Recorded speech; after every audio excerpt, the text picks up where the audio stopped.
ಈಗ ನರೇಂದ್ರ ಮೋದಿ ಅವರು ಕರೆ ಕೊಟ್ಟಿದ್ದಾರೆ ಏನಂತಂದರೆ ಚಿನ್ನ ಖರೀದಿ petrol work from home petrol without ಬಳಕೆ ಇನ್ನಿತರ ಸಲಹೆಗಳನ್ನು ಕೋವಿಡ್ ಟೈಮ್ ಕೊಟ್ಟಿದ್ದಾರೆ, ಅದನ್ನು ಕೊಟ್ಟಿದ್ದಾರೆ. ಇದ್ರ ಬಗ್ಗೆ ನಿಮ್ಮ ಎನ್ ಎಸ್ ಏನು ಹೇಳಲಿಕ್ಕೆ ಬಯಸ್ತೇವೆ ಅಂತ ಹೇಳಿದರೆ, ಪ್ರಧಾನಮಂತ್ರಿಗಳು ಮೊನ್ನೆ ಅಷ್ಟೊಂದು ಭಾಷಣ ಮಾಡ್ತಾರೆ. ಆ ಭಾಷಣ ಮುಗಿಸಿದ ನಂತರ ಎಲ್ಲೋ ಒಂದು ಕಡೆ ಗುಜರಾತ್ನ ರ್ಯಾಲಿಗೆ ಹೋಗ್ತಾರೆ. ಅಲ್ಲಿ ನೂರಾರು ವಾಹನಗಳ ಜೊತೆ ಪೆಟ್ರೋಲ್ ಡೀಸೆಲ್ನ ಒಂದು ಮಿತ ಬಳಕೆ ಅವರು ಕೂಡ ಮಾಡ್ತಾಯಿಲ್ಲ. ಅದರ ಜೊತೆಗೆ ಅವರು ನಮ್ಮ ಜನರಿಗೆ ವಿದೇಶಗಳಿಗೆ ಹೋಗಬೇಡಿ, ಜನಸಾಮಾನ್ಯರು ಇವಾಗ ಒಂದು ಪ್ರಧಾನಮಂತ್ರಿಯ ಮಾತನ್ನು ತಮ್ಮ ಒಂದು ಸ್ವಾತಂತ್ರ್ಯಕ್ಕೋಸ್ಕರ ಕೇಳಬೇಕನ್ನೋ ಪರಿಸ್ಥಿತಿ ಬಂದಿದೆ. ಚಿನ್ನವನ್ನು ಖರೀದಿಸಬೇಡಿ, ವಿದೇಶ ಪ್ರಯಾಣ ಮಾಡಬೇಡಿ. ಪ್ರಧಾನಮಂತ್ರಿ ಮೊದಲಿಗೆ ಅವರು ನಿಲ್ಲಿಸಬೇಕು. ಅವರು ಮೊದಲು ವಿದೇಶ ಪ್ರಯಾಣ ಮಾಡೋದಕ್ಕೆ ಬಡವರ್ಗದ ಜನರು ಒಂದು ವರ್ಷದಲ್ಲಿ ಮಕ್ಕಳು ಮದುವೆಗಳಿರ್ತದೆ, ಮದುವೆ ಚಿನ್ನವನ್ನು ಖರೀದಿಸಲೇಬೇಕಾಗ್ತದೆ.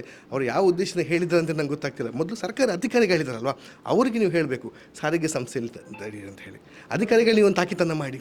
ಕೇಂದ್ರ ಸರ್ಕಾರ ಸಚಿವರುಗಳಿದ್ದಾರೆ, ಅವರು ಈ Z+ ಸೆಕ್ಯೂರಿಟಿಯನ್ನು SPG ಅಂತ ತಗೊಂಡು ಕಮಾಂಡೋಗಳ ಜೊತೆ 100 ವಾಹನಗಳು ಹೋಗ್ತಾರೆ. ಮೊದಲು ಅವರಿಗೆ ನೀವು ಮಿತವಾದ ತಮ್ಮ ಪೆಟ್ರೋಲ್ ಡೀಸೆಲ್ ಬಳಕೆಯನ್ನು ಮಾಡಲಿಕ್ಕೆ ಹೇಳಿ, ನಂತರ ನೀವು ಸಾಮಾನ್ಯ ಜನರಿಗೆ ಕರೆ ಕೊಟ್ಟರೆ ಅದಕ್ಕೊಂದು ಅರ್ಥ ಇರ್ತದೆ ಅಂತ ನಾವು ಭಾವಿಸ್ಕೊಳ್ತೇವೆ.